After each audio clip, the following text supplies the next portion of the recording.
Masyado!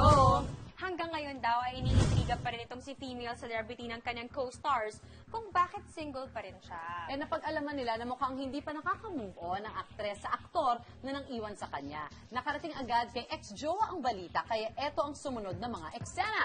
Action! OMG, mga Mars, tumatawag si ex-boyfriend! Hello? Hi. Hello, hi.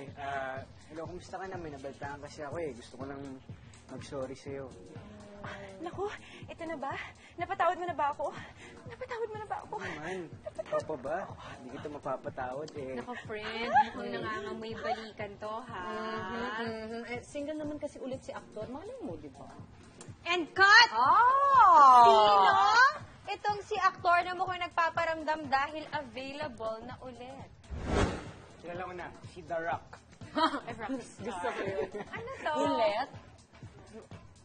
So, Oh. si girl, si... Oh. Mm. Oh. Oh my God! Oh my gosh! OMG! Oh my God! You can never can tell, ikaw na Oo nga, ang buhay talaga, Mars, eh, paano na yan? At saka ko talagang sila talaga, para sa isa't isa, eh.